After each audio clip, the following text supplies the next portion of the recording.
5, 4, 3, 2, 1. Ladies and gentlemen, thank you very much for finding time and opportunity and possibility to join us today. Today we got an extremely interesting credit chat because today we will be speaking about credit information, and I got an honor to speak with the person who knows about credit information, so much more that I would never know in my life, even if I try to replace him. So, ladies and gentlemen, welcome my colleague and head of company ProPartner, a managing partner of ProPartner and InfoProff, Sergey Manuyko. Sergey, hello. Hello, everyone. Hello. Thank you very much for joining us today. Before we start the presentation you kindly prepared, I prepared a tricky question for you. So, to fry a little bit you on the pen after after all the compliments I said, let's use a little bit of pepper. You see, when I speak with clients, with companies, with everybody, we always face an argument like, customer information, what a problem. We live in open world. There are lots of free data. We will be speaking about how free this data today, but I think one of the most important questions they ask, what can you propose with all these credit reports, business reports, and all that blah, blah, blah, blah, blah products, which would be better than somebody who has free time to just go to the register and take data? I think that's the global question about credit information. So there is always a substitute, a person who is going to state registry and try to get information myself. I do that myself, you do that yourself. And I believe lots of people who are listening to us today, we got quite many people, do believe that, access to open data with all the marketing around that, make them able to have this data for free. So when we provide credit reports and something, what is the value of that? That's more or less our discussion today. But what credit report or business report or whatever product is able to give more than the person could get he or herself? In general, just like in a couple of comments. Okay. Actually, as you said, it's a tricky question, and I agree. And we don't have an answer, let's say, in one sentence. But today's presentation will show us a bit about an answer to this question. In total, let's say, sometimes my customers, which are, let's say, customers which are making first requests, we always compare number of pages. It's quite interesting from one side. Would you mind to elaborate a little bit? Sorry? You say number of pages. So how many pages of information about the specific company a person could get in comparison with you or us and as an agency could provide? Yes. So what I wanted to say is that normally customers are comparing number of pages with us and with their maybe current supplier, or maybe even if they do it themselves. So normally a number of pages may, of course, it's not always a correct, let's say, comparisons that you are making, just taking into account the number of pages, but sometimes it can show something. So normally our number of pages is a bit bigger than a customer can do it himself, normally. it's hard now to say something extra. I think we can start with our small presentation, and yeah, at the end of the page, at the end of the presentation, we will see extra information regarding your question. Okay, let's do a presentation, and then we will come back to that discussion once again. Yes. Okay, so ladies and gentlemen, thanks to Sergey Manuyko, today we will know how free and how open the data about the companies are around the globe. So I switched to my modest role of a slide changer. Can you see now the slides? Yes. Okay, so here is the first slide, sources of credit information as promised, and I leave Sergey to present. Sergey, I go to the first slide strictly, and yes. then As soon as I hear next slide, please, I change the slide. Yes. So when Andrei offered me to make this conversation, I was thinking about what will be interesting for people to listen about, and I decided to prepare a tool which is called Data Transparency Index, which is based solely on data and data types. On the first page in here, you can see that we took into consideration different types of data, and we measured them by 4 levels. So please go back. Yes, up here. So in our opinion, I mean, the company where I work and with my team, we agreed that financial statements and tax steps are most important when we evaluate in the credit assessment of the company. So later on next slides, we will see what I mean. But in general, so we can see here that we have created a data transparency index, which is based only on business data, which is available in a particular country. So financial statements, as I said, it's the highest priority, and the lowest will be, let's say, like real estate ownership, subsidiaries, availability of subsidiaries, pledges, and etc. So let's move on to the next slide, and we will see a bit more information. So in overall, Andrei, please, next slide, please. Thank you. So in overall, we have assessed almost 200 countries out of 49 countries in the world, and we have divided them into the 5 groups. Each group has own level. Let's say the highest level is very high level, and the lowest, of course, is very low level. It means that when you go to some certain country, let's say if you want to export or import, and you want to understand how much information you can get in a certain country, you can look, let's say, on our website. We have a link below. You can look what is the level of data transparency in a certain country. What we can see on this slide, there are only 15% of countries which has at least a high level of data transparency.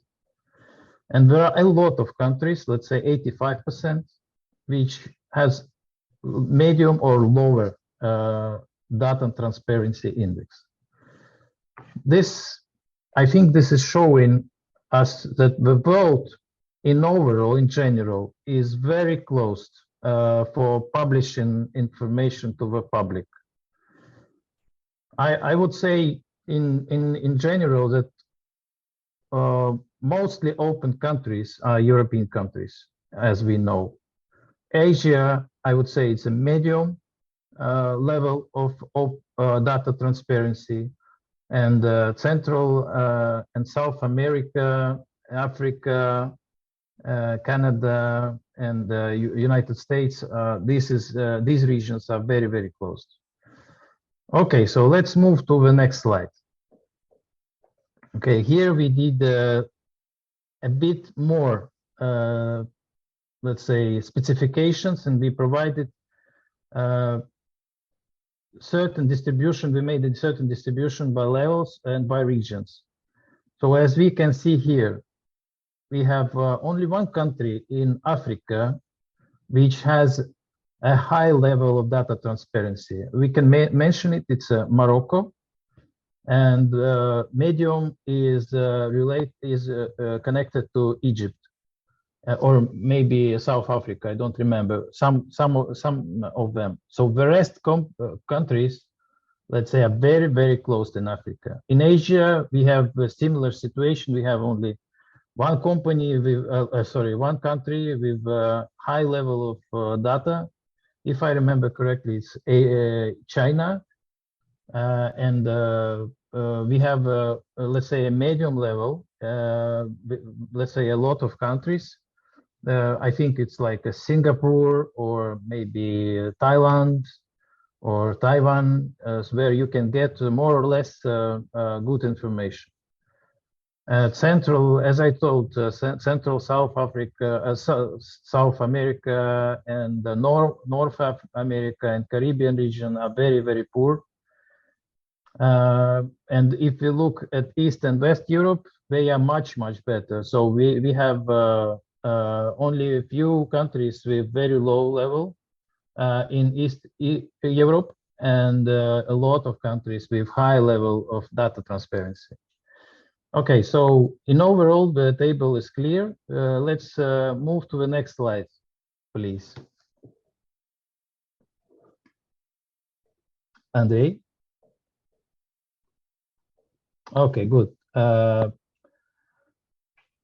We decided with Andrei that we will speak about this slide a bit more than regarding the next slides, previous slides, sorry. And I made here some samples how today the world is, where this world is moving to. And what we see, the trend, current trend in the world is next, that they try to hide information behind IP addresses. So let's say if you are trying to get information in a certain country and you are not looking for this information from this particular country, the registries will be not giving you any response. And there are also a lot of countries now, what we see, that are closing information and opening them only to local citizens.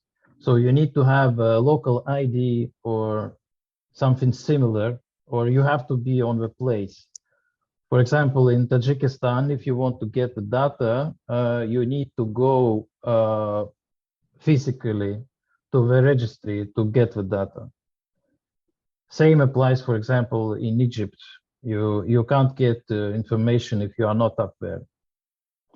So let's say this slide we can discuss with maybe also with Andrei and maybe the rest who wants to give some extra comments. But in general, we made let's say some small overview of some countries. So, for example, here on the first, let's say, row, we see Russia, and they decided that from this year, they will start closing information about joint stock companies, about shareholders. And what we see now, some part of registries in Russia are now closed if you are not from Russia, so you cannot take this data. They are closing it for foreigners. interesting that still Netherlands and Belgium and Lithuania are still closing information about shareholders if there are two or more. So you can get information if a shareholder is one and he has 100% of shares. I think if we will speak about small information about Ukraine, they started to open information last year, but due to current situation, most of the registries are closed. You can get information still, but it's difficult. Denmark and Greenland are the countries with high data transparency index. They have a lot of information, but still very strange that they are hiding for most of the companies turnover figures. So you can't get information about how big the company is. Of course, you can use some total assets or I don't know, something else to understand let's say the scale of a company, but still. But Germany, which is also quite popular country, also has strange politics regarding financial statements, because you can get quite full financial statement on one company, but you are trying to get information on another company, and you may have only the balance sheet. So this is strange. But China, for last 5 years, what we have seen is closing and closing. I have heard recently that maybe they will stop this trend, what we have now in China, and maybe they will start opening the data again. But within last 5 years, we have seen how China closed full financial statements and moved to provide information only about 5 financial elements. And they also now hiding information about state enterprises, so you cannot get information about them. Basically, we do provide it, but it's difficult. And we also see that China closed some time ago information for foreigners. So basically now, if you want to get Chinese information, you need to use someone who is from China. So I think maybe Andrei, you want to comment, to say something before we proceed? It is quite clear that, I mean, I just wanted to make some general conclusion that like not all the possible sources of information are available to like average person who, or even average business employee who wants to access it. So yes, it is required to have sort of special knowledge to get, or certain, let's say, resources to get access to. Here in parallel, I try to use my limited knowledge and ask you a question. To what extent you see language barrier to the access of information? I will try to illustrate a little bit. A couple of times I've tried to get information from China, and I found that state registries and information in there is available either in Mandarin or Canton. Yes, that's right. So this means that it's difficult. Yes, you need to know. Top of barriers like IP address, like whatever, state registers are not like translated into English or in Russian into other languages. So at least the entry level requirement is, when you need information about a specific country, you need to have somebody, or you need to be able to speak and read in local language. Yes, that's true. That's true. Okay, thank you. We got since we made a pause, I noticed regarding one shareholder data as a matter of fund sole shareholder UBO.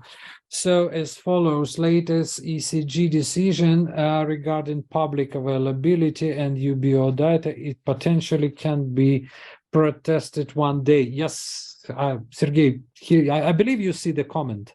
Let me check. Let me check. Do you see messages on the screen?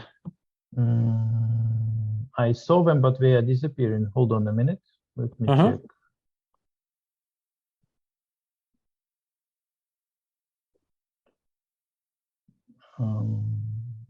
Okay, so can you read it, because I'm using my phone. Okay, I just read that. I think we will go, because this is merely a comment. Okay, and there is a question. If we speak about UBOs, so Yes. recently we made a post about UBO registries.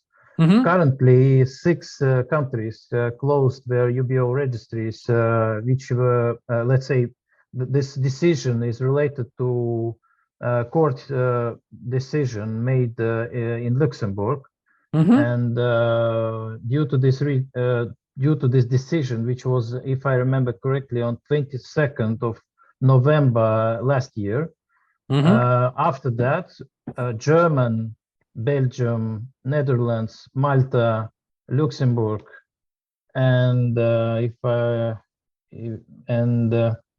one more country. In overall, 6 countries closed their UBOs. This is not the end. I believe it will continue, and in some short period of time, other countries may be also be closing their UBO registries, or they will be making them, let's say, quite closed. For example, currently, Netherlands are saying that yes, you can, but you have to be local and you have to provide the reason why you are doing it. And if they agree, they will provide. Same applies to Germany. They said that yes, for public, let's say publicly, it's closed, but basically it's still possible to get the data, but it's very complicated currently. In some countries, like in Luxembourg or Malta, for example, the registries just disappeared, so you can't get anything, even with, let's say, a consent from the company or similar. Thank you, Sergey. I just wanted to, UBO stands for Ultimate Beneficiary Owner. Yes, that's right. Okay, we got several questions, several comments from David. We got from Emily and from Nisha, and normally they say as that credit rating agencies such as Experian, then CreditSafe, then DNB, then ICP. That's the brand name I don't know yet. I just wanted to provide my own comment. First of all, obviously, majority of them provide their own ratings, but when we refer something like global credit rating agency, this is mainly those who provide international ratings, and this is a bit different story. When we say rating agency, we speak about Moody's, we speak about Fitch, we speak about Standard and Poor's, and we also use in our country rating. We also use another Canadian agency. The idea is that they provide ratings, international, what is called bond or security. They provide ratings for security. This extremely good job, but mainly this relates to the publicly listed companies. When we speak about Experian, when we speak about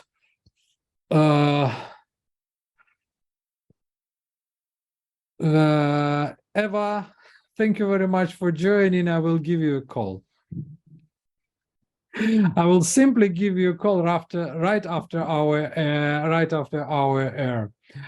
So what we speak about when we speak about Dun and Bradstreet, when we speak about COFAS, when we speak about others, obviously they provide rating, but to be extremely or completely precise, these agencies mainly called credit reference agencies because normally they used to provide, as DNB started more than 100 years ago in United States,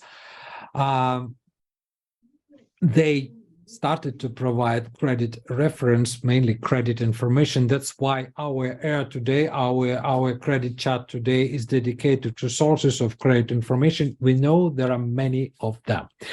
Ladies and gentlemen, thank you very much for your comments. And I just wanted to be, completely precise because when we say about rating, we must be completely precise because rating story, I think one day or sooner or later we'll get in the area in our rubric, which is called credit science. I will bring you real PhD of mathematics who spent yes, it will be public. Emily, it will be public, no worries. So it will be published on our channel on YouTube in the folder credit chats. I will, if I'm lucky enough, I will bring you a person who used to work on director's level in the real rating agency, if I'm not mistaken, in Fitch. When you would see that person, you would never call me smart. Trust me, I am like, I don't know, like a schoolboy against that extremely intelligent person. So again, I'm sorry for interrupting you for that long. No problem. No problem. So let's go to the next slide. The type of today's conversation is credit chat. Yeah, so we discuss. Okay, so no we are chatting. Yeah. We are chatting. Yes. Okay, so we have last page in our presentation.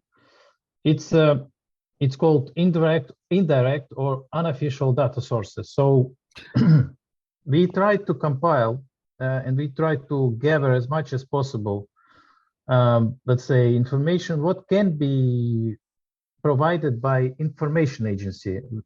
COFAS, Dun & Bradstreet, Credit Safe, whatever. They all are information agencies, same as us. So we do the same.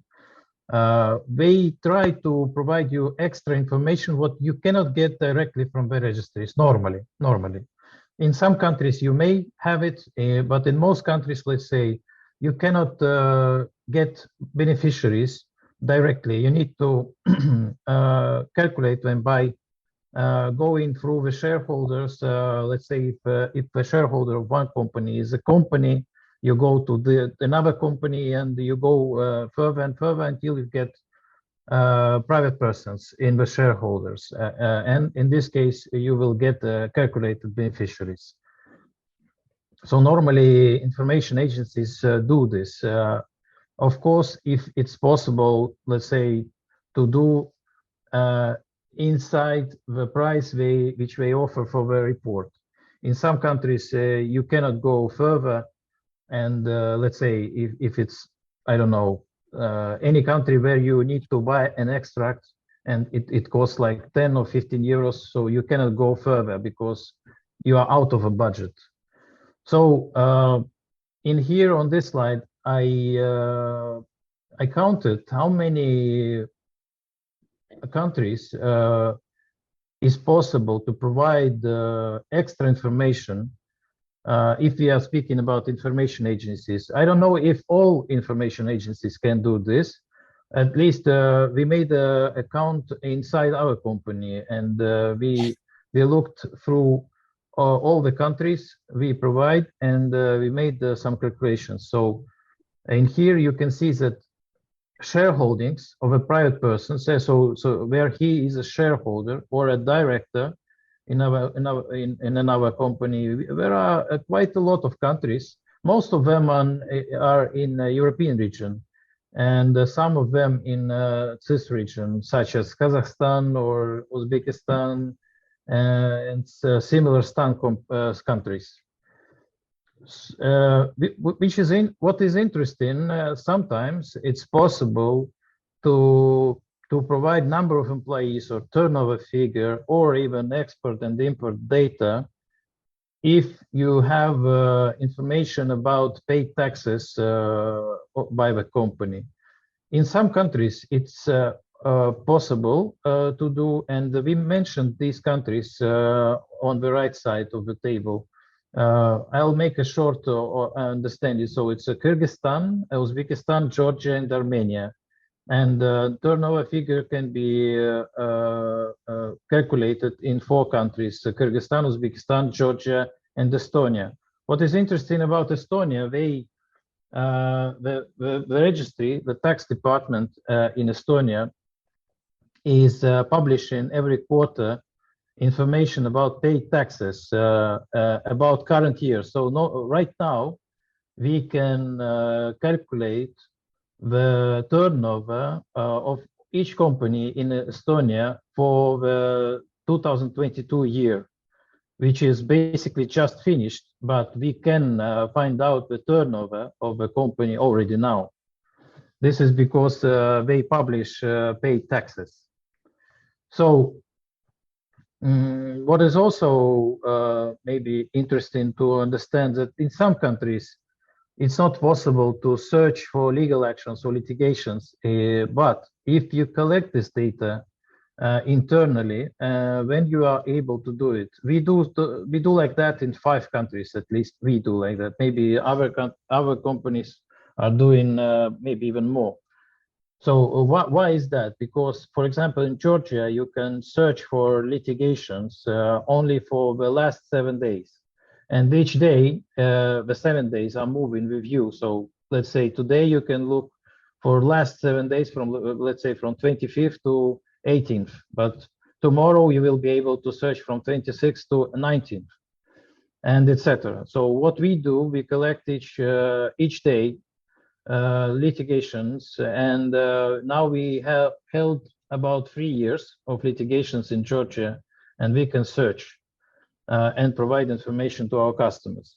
So I think if we come back to Andrei's question, what is the difference between when people are collecting information themselves and if let's say the same person orders information from the information agency?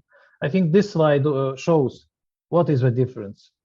If you do not have, let's say, the table of paid taxes, or you are not collecting internally litigations, you are not able to give this information or to receive it somehow, anyhow. And maybe the last row is about financial statements. In Turkey, financial statements are closed for public viewing, so you cannot get it. But, for example, our company can do it. This is just an example about information agencies and personal access to the data. I think that's it. Andrei, you maybe want to add something. Financial statements on Ukraine, even the time yes, that they were closed. So may yes. I just ask you to make a declaration, because that's what people always ask me or ask us, saying that, okay, we say indirect or unofficial, nothing of that could mean illegal. No, it's not illegal. It's neither agency is doing something. Sorry. Just to say that once and never come back to that question. So nothing in credit reports which is provided in credit report, neither of that information is illegal. This is the thing. That's true. That's true. Okay. Why I mention unofficial? Well, because, for example, if we are speaking about number of employees in 4 countries, which I mentioned, it's not official information because you cannot get it officially. It's counted information, calculated information. Yes. So this is why it's unofficial. Yeah. So it's internal information. Clear. And normally when we provide such information, we write that let's say this number of employees was calculated on the paid taxes. So you understand that it comes from calculations, not from the original sources. This is how it works, at least in our reports. I don't know how other companies are doing, but we are doing like that. Okay, there are questions from audience. I keep my questions as sales calculation from taxes if taxes are not specified by origin is a tricky thing to say. In Lithuania, general tax figure include 21 different taxes. Most of them are nothing common with sales, real estate taxes, etc. Good question. A very easy answer. We calculate turnover figures only on the taxes related to the turnover. Normally, we use VAT tax for. Yeah, so it is quite linked to turnover. Yes. And number of employees, when we calculate, we use social tax for calculations. So I mean, even for this country, in that case, there is split between taxes, which makes an analyst able to estimate. Yes. Yeah. Okay. I mean, taking into account that credit analysis, to be very precise, is nothing more than focused in whatever tricky it sounds like. Question from Mehdi. Italy and Switzerland have a closed system. What kind of information you can provide for companies from these countries? Sergey, maybe general. Which countries? Which countries? Italy and Switzerland. What we can get in Italy and Switzerland? Yes. I think we can. If you don't mind, we can move to our website and we can see. Maybe later, because I mean this will be okay. Just in general, what I mean in comparison, for instance, with Estonia or Poland, how close these two countries would be? Italy is a very good country. If we are speaking about data transparency, you can get a lot of information, including the general data, financial statements, shareholdings, directorships, subsidiaries, branches. So nearly everything. Not everything, but let's say you cannot get tax debts. You cannot get debts to third parties. There is no official registry in Italy for debt registries. If we are, for example, speaking about Estonia, you can get tax debts. You can get debts from the official registry, because in Estonia we have official registry of the debtors, where banks, insurance companies, telecommunication companies, almost every company in Estonia is providing debts to this registry. So you can easily access to this data. Yes, it's payable, but anyway, you pay and you get. And about Switzerland? And Switzerland is much worse. In most cases, you cannot get shareholder information, financial statements. What is interesting for me, I found it recently, let's say maybe half a year ago, you can get debts in Switzerland, which is very interesting. And I would say it's very rare. If we are speaking about countries in total, there are, I think, if I'm not mistaken, about 22 countries in the world where you can get debts to third parties officially. And Switzerland is one of them. This is quite unique because not many countries provide this opportunity. So if we are speaking about Swiss, it's a poor country, a very closed country, but from another side, something you can get, not much. Yeah, I think poor in terms of data availability, because I mean, saying Switzerland is poor, it would be tricky. Yes. We are speaking about only data availability, of course, not the corruption level, not anything similar. Only data. I can explain. I think I got an explanation for the data for that type of data availability you just mentioned, because here the local culture is based on the payment history, and this is sort of, I mean, I don't want to touch any religious feeling, but this is based on that Calvinism, and you know, here, like, been in debt or been overdue, been in arrears for something may mean a significant impact in social life.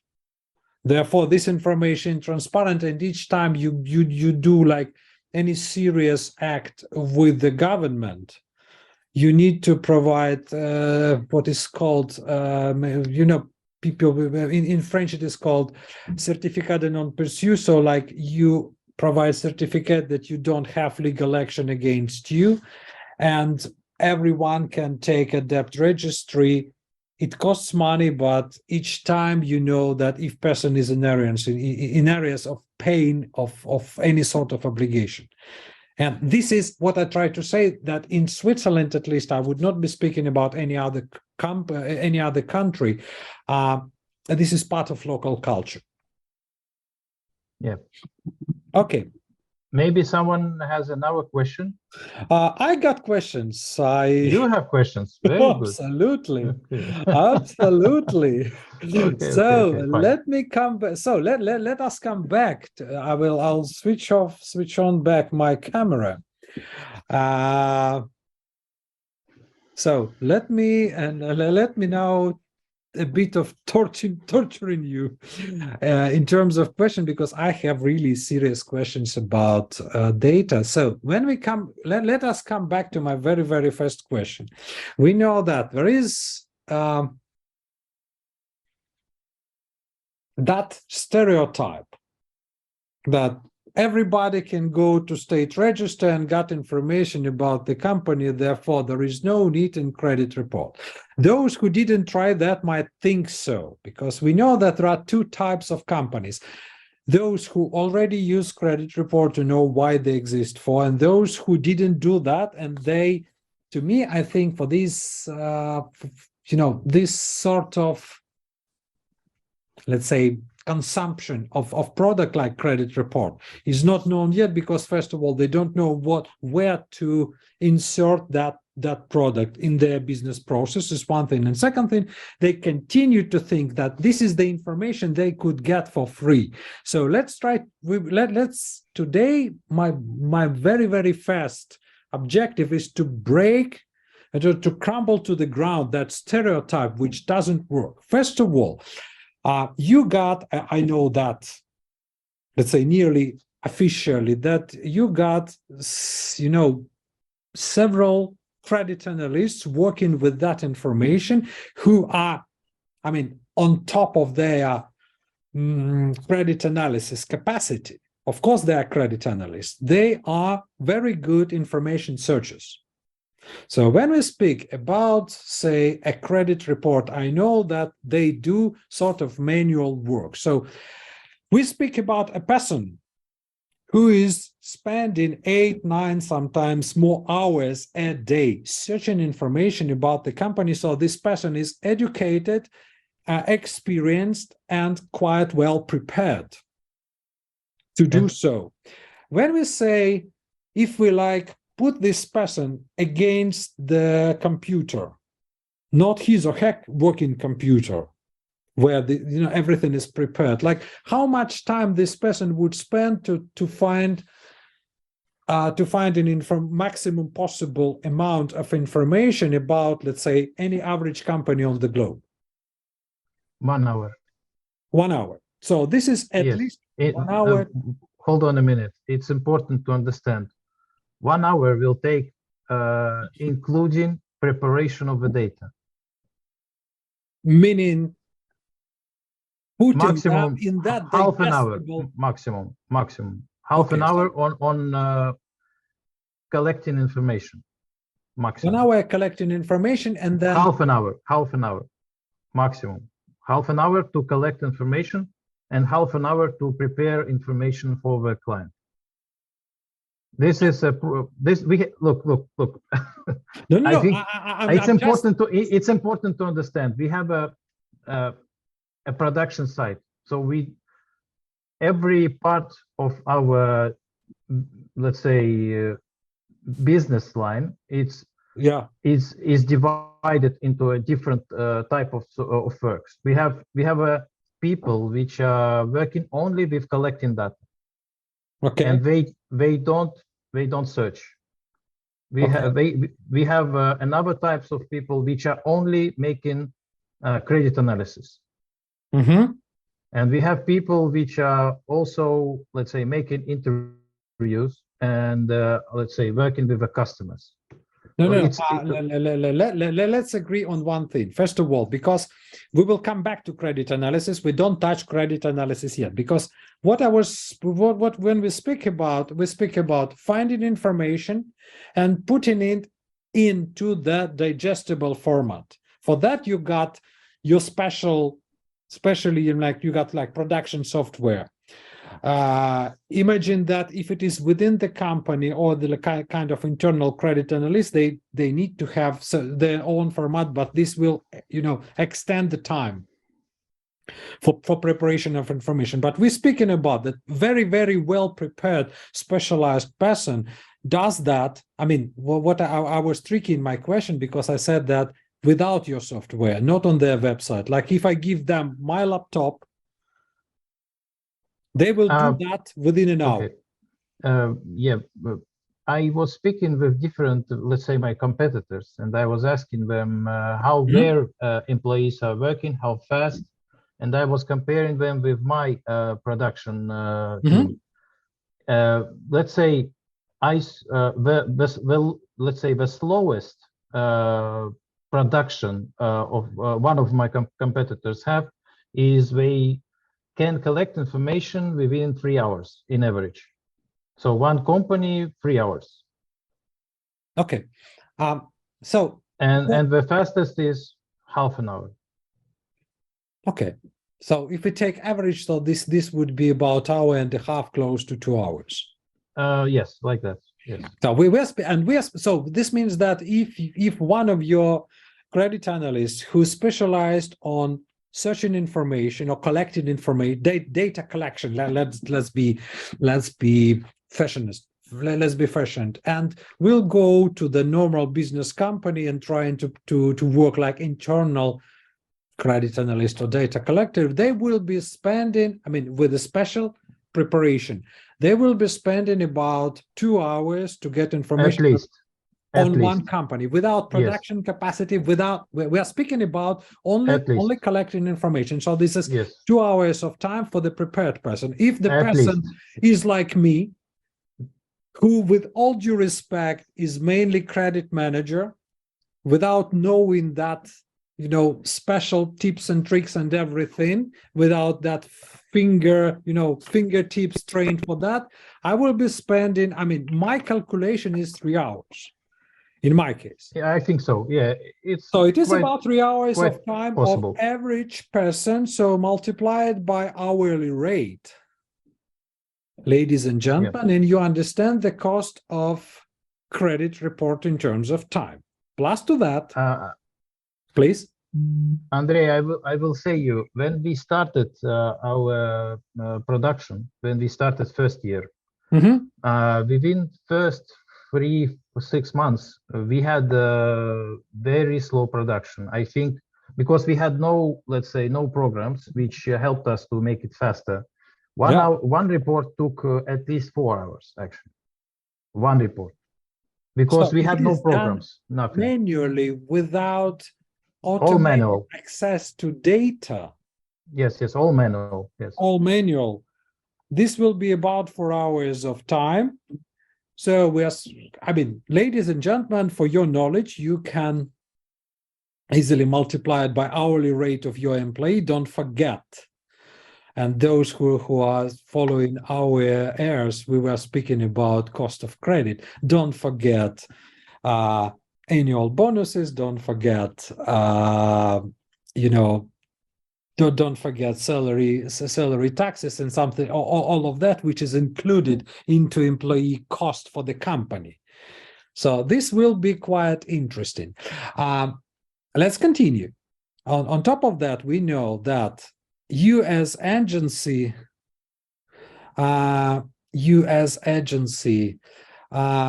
got automated access, which saves time. you got access to sources which are not available, let's say, for the general public. So some information could not be available for everybody who wants to get it. Plus barrier to plus language barrier, which is nearly sometimes very difficult to overcome. I mean, I won't even try to translate from Chinese or Japanese. Maybe it works with Google Translate, but I never tried. So this is what is given at the cost of credit report, because in my corporate career, I've calculated that several times, and I found that credit report saves money. It's just saves money, because if you try to do that yourself, you will spend more time and you will waste more salary paid to you as an employee by your employer. Okay, so this is the main value of credit report. And about the timing, because in terms of use of credit reports and everything, recently I was writing about credit analysis, but I think it has the same applicability with credit reports. You see, it's just like comment, or maybe sort of little finding from my side, in addition to what Sergey greatly said today. Instancy of data, which becomes, especially in countries like Estonia, like Ukraine, where a lot of information is available, it is available nearly for free, and it is available instantly. Yes. I spoke with many colleagues, and I was, when I read all this advertisement and all these discussions, listen to all these discussions, people say, we want instant access of data. I said, well, this is very good, but a question: how many times per year or per month or per quarter do you need to take that information? Because in the end of the day, a decision maker does not need instant information. Decision maker and analyst needs information which is on time or just in time. And this mainly has to do not with instancy or of availability of data, rather than it has to do with with the planning and preparing. What do you think about that? What your clients say about that? I have real experience. We have online instant delivery on several countries, and we have also offline possibilities. For my surprise, it was very big surprise for me when we prepared the online solution for several countries. Mm-hmm. And we came up with this solution to our customers, which were already before online, were ordering offline. We said, now look, you can order online, and it was such a big surprise for me. Most of our customers said that they will continue to order offline. I asked them why. Look, it's very important to understand online and offline. They have, at least our online and offline, it's very similar, very similar.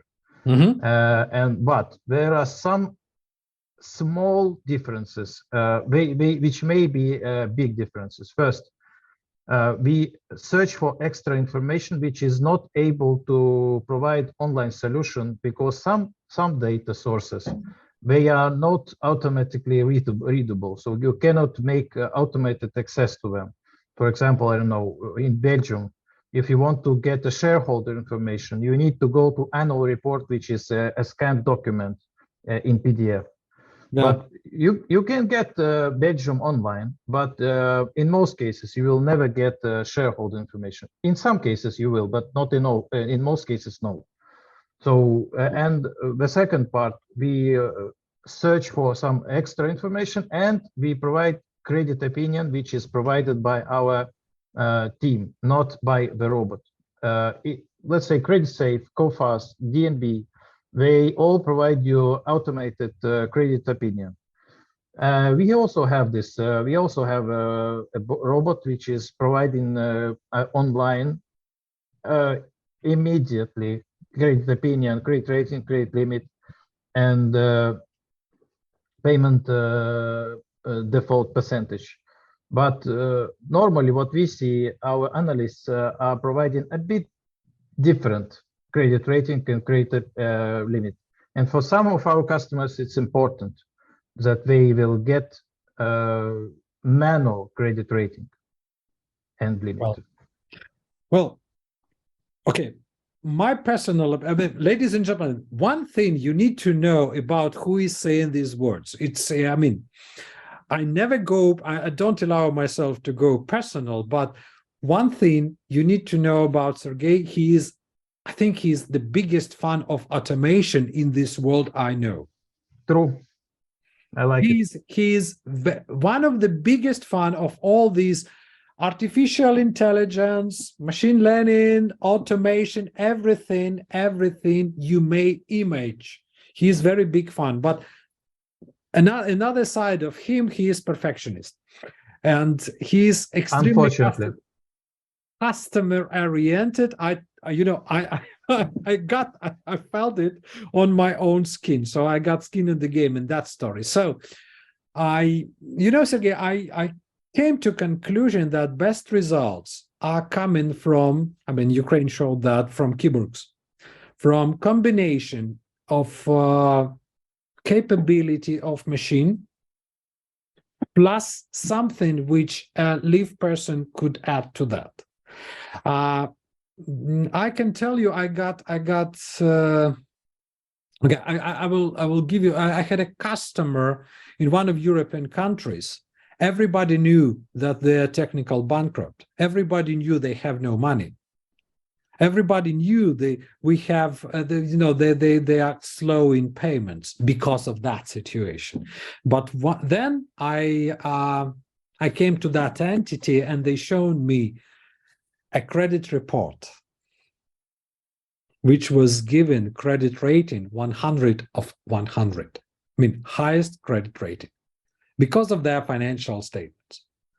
So, I mean, automated credit analysis, I think everything was covered by Edward Altman, who, I mean, for those who are knowing him not from Wikipedia, but from his books, who is saying that Altman Z-score or any other rating model should not be the sole source of credit decision. Should never be like this. That's automated, I will continue publications on that. One was on Monday. I was writing about what credit model says us. Credit models are a good thing, but they only work well when, judgment of a person, of qualified person, is added and combined with it. And there is also an explanation to that. I mean, I don't want to be don't want to continue too much on that, because that's already credit analysis. Today we speak about sources. So what I'm trying to say, and continue to what you just said, Sergey, is that quality of report and quality of data, because we know that trash in, trash out. The better data we take into account for analysis and for decision making, the better analysis and the better decision we make in the end. If I understand correctly, because that somehow corresponds to my, let's say, experience, that data taken automatically plus, let's say, double checked or added or verified by a person got significantly higher quality than mirror taken by computer. I would say not significant, not that significant, but it's better. This is a real experience from my own customers, because as I told you again, I still surprised when my customers are taking offline reports, when online is just one click here and that's it. This means also that you got good team, and you got trust from your clients.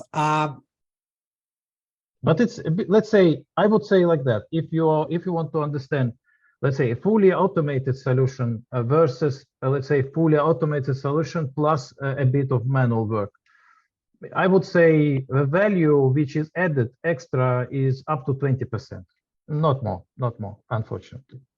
But that's already, so this means that, but this increases the quality. It's not like Yes. somebody just doing that manually, and there are you confirm that with your experience that there are people who prefer to trust people. And Yes. And what I'm trying to say, you see, this 20% could be extremely valuable, for instance, for a number of reasons. But what I was trying to say that, you know, that manual verification, sometimes this is 20%, sometimes this is 50%, because we know that there are some sources are not automated. So this is not only, it's volume of information added by a person. This is quality of information added by a person. Yeah. Yes. And what I'm trying to say, these 3, 4, 5, 7 days actually worth to wait and to plan for, instead of, because we are comparing a report or higher quality report which is available in several working days, you know, comparing with automated report which is available instantly. I do agree, and I admit that there are some situations where instant information, like information, there might be instances where, you know, that extremely, the information must be provided right now, otherwise, let's say in 15 minutes or in 10 minutes or an hour, this will be too late. But if you've got so many cases like this, you might need to review your understanding of credit function. Sergey? Yeah, I'll give you a real sample.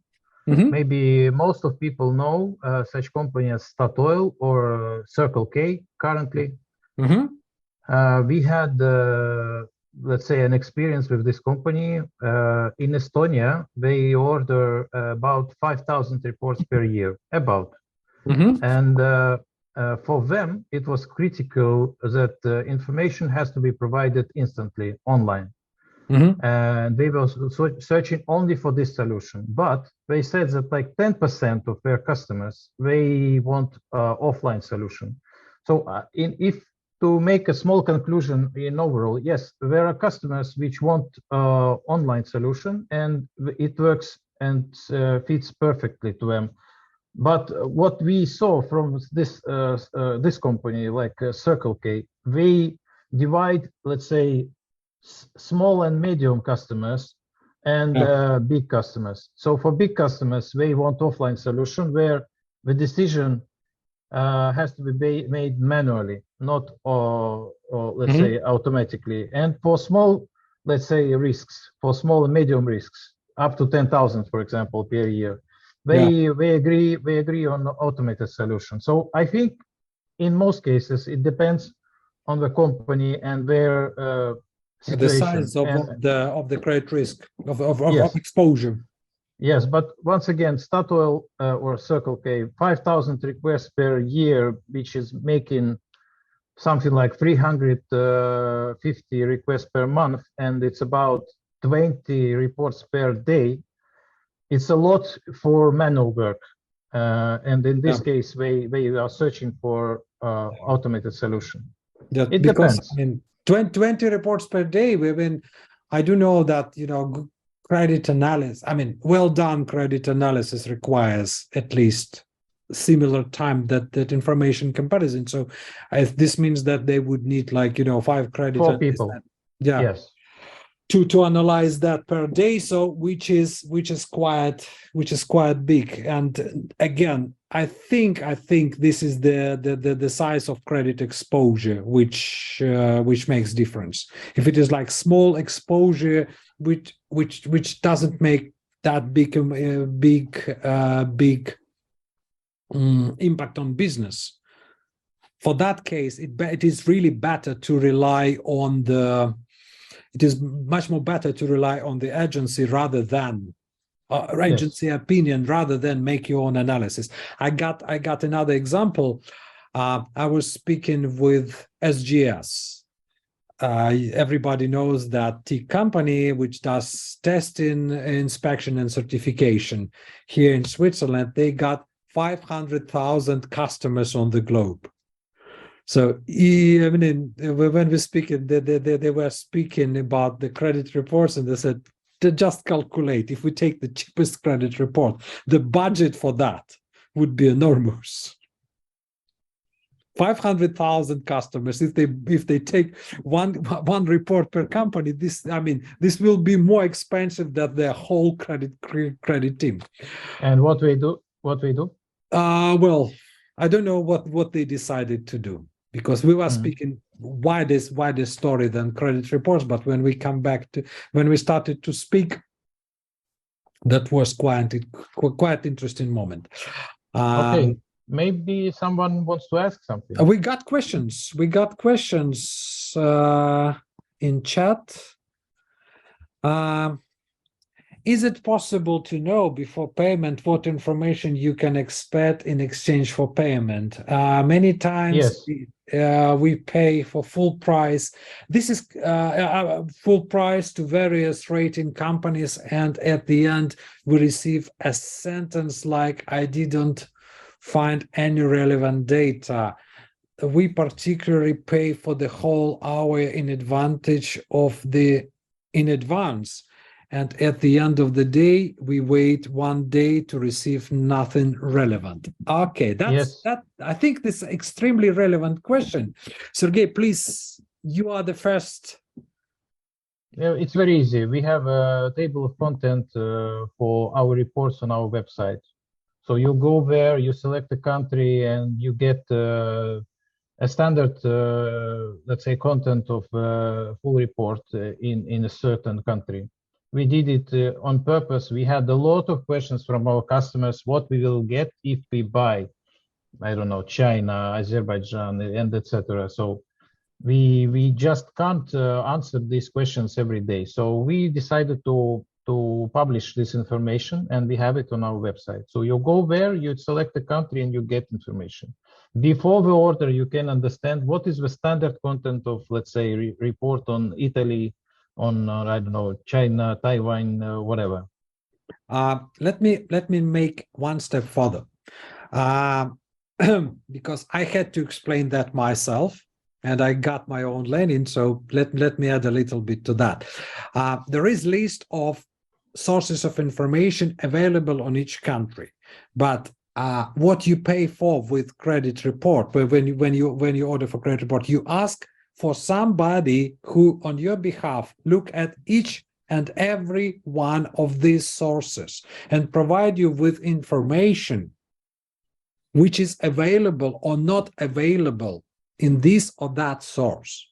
So this means that if there are 10 sources, 10 like this, 10 sources in a specific country, this means that when you pay for credit report, at least with us, this means that there is somebody who looked at each and every source of information, brought to your attention what is found there, or just tick the box that there is nothing has been found in this source. So this source of information has no data about this or that specific company. Sergey, am I right? Yeah, we don't provide information about specific companies on our website, but we provide standard information about what you can get in this specific country.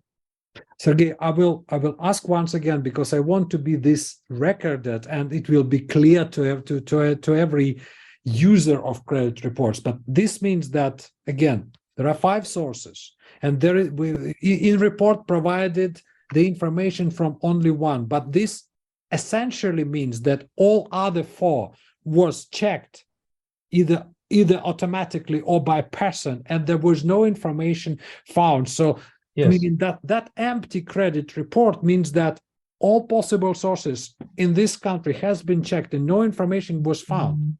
Yes, you're right. So basically what we do, I know that not all information agencies are doing this, but let's say if we checked for subsidiaries and we have not found them, we write that we have made this check and no subsidiaries found.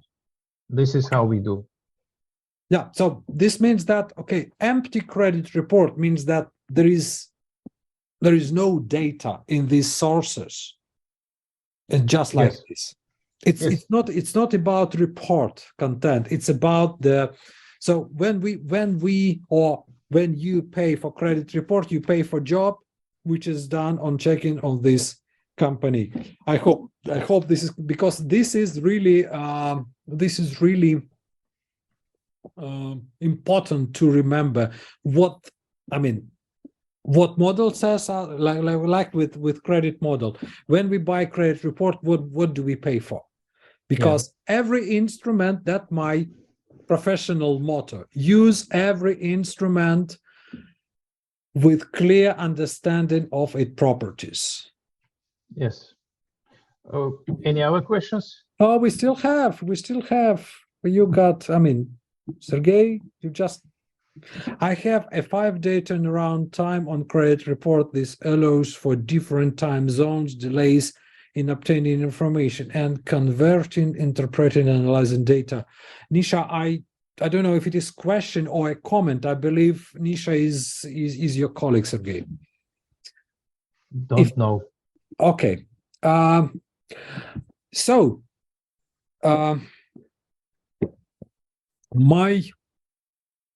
maybe last question for today, ladies and gentlemen. Currently, I am abusing the attention of Sergey and abusing our relationship. I'll continue to torture him. But if you have questions, please. Yeah, this was Nisha's comment. Thank you, Nisha. Maybe when we speak about credit report or international credit report, when we say there are one property, as I said, which is sometimes quite unique. It's a coverage. And I know you are really the company who is able to provide, there is no compromise in terms of territory. Can you please, because I do remember that case, this is compliment to Sergey, please, because he was able to answer my question quite quickly, but that's, sharing my personal experience. Once we were discussing a portfolio with a customer, and there was 2-letter codes for every country. I like them because they in big tables, they just, use that less, not that much time. And the customer made a mistake. And I don't remember what were these 2 specific letters, but by these 2 letters, we found an island in the Indian Ocean, which belongs to United Kingdom, and United Kingdom rents it to United States for the military base. By mistake, surprisingly, I found that there are 5 companies on that. I gave a call to Sergey. I said, Sergey, can we get credit report on that territory? It took him maybe 3 or 5 minutes. He said yes. Well, he said no. Normally, Sergey says that yes, we can, but then he said, "Okay, give me 3 minutes to check." Then he checked and said, "Because why you say yes, you can? Does that mean that you got no compromise on territory?" Yes. 246 countries, I think, right now in our price list. I think three countries which are missed right now in our price list. These are some dependencies from, let's say, I don't know, maybe Portugal or Spain or whatever. Maybe like Madeira, you say. You mean? I don't. Maybe. But does that mean that, for instance, if that specific subject is located on that island, this means that it goes together? For instance, if it is like dependent territory, it goes with the mainland.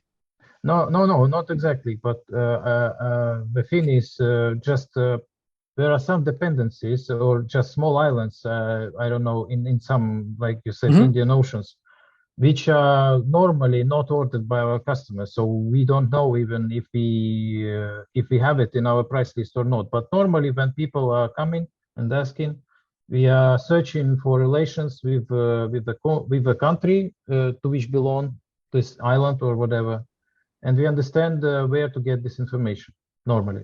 It doesn't mean that if the island in Indian Ocean belongs to the United Kingdom, that companies from this island will be found in the registry of UK. It's not like that, but we can understand where to get information after that. Okay. So what I'm trying to say, but still there is no compromise in territory. Global coverage, no exceptions. Yes, yes. Thank you, Sergey.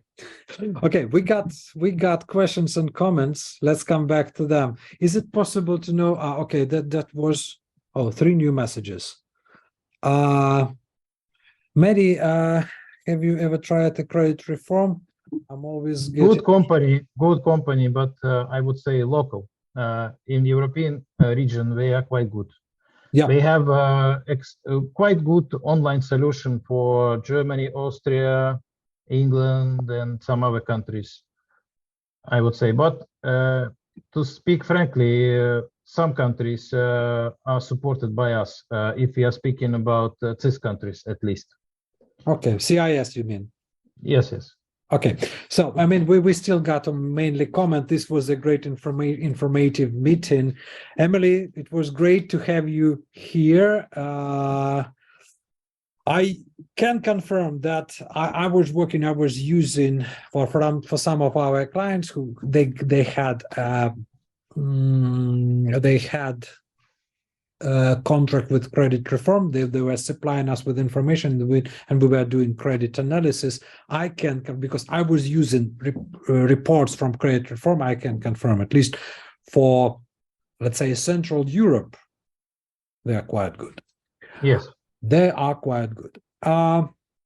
Okay, is there any other questions regarding to sources of credit information?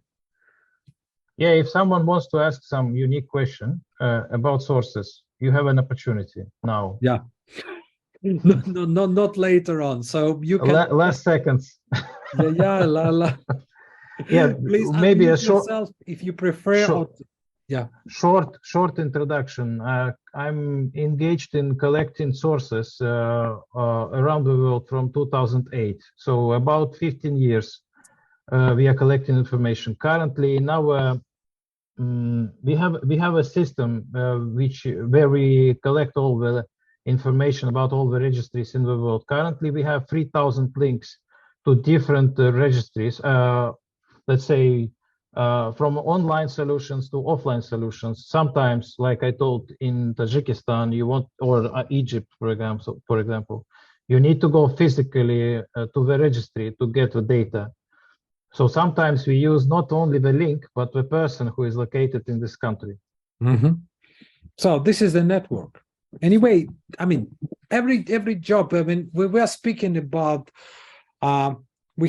this week we had on LinkedIn a discussion about the outsourcing. So finding information about customer is one of the, significantly important credit management task. And you see, one of the reasons to outsource this or that task is access to the expertise. And I think, searching and finding information about a customer is really a task which normally time-consuming and therefore expensive for the company, which could be successfully outsourced to an agency. And this is, by the way, confirmed by the practice of many things. Sometimes people, especially, in the CIS and in other countries say, okay, we need to pay. I had a joke, by the way, about credit report. A person who works in Romania explained me their market in terms of credit management. And he was presenting the qualities of credit reports. And then he received a question, that was a representative from collection agency. They were also selling credit reports. And then he said, the customer listened carefully to his presentation and said, what's the cost of the report? He said, on average, 50 euros. Said, does it include insurance? Well, insurance also good, as you know. You can go on our channel, and we had many discussions about credit insurance and other sources. Yes, credit insurance, but that's already another tool. Yeah. Okay. Andrei, thank you very much. It was very good. Thank you very much for your time. Ladies and gentlemen, those who wanted to say something, you can direct questions to me and I will forward them to Sergey, or you can ask them publicly. I'm always happy to do, my creditologist practice. Please don't hesitate to ask. I don't know how about Sergey. In credit engineering, we never leave unanswered questions. So please do so. I would be happy to answer. Sergey, I am extremely grateful for the time you dedicated to us today. That was really a pleasure to speak with you. And, I always happy to speak with somebody who is professional of his area and knows detailed information. So, if you have a couple of words to say, please. Thank you for your attention, ladies and gentlemen. It was nice to see you all. Thank you, Sergey. And together with Sergey, we wish all of you, in tradition of credit engineering, high sales, low losses, or as it could be said in French, bon crédit. Okay, thank you very much, and bye-bye for now. Bye-bye.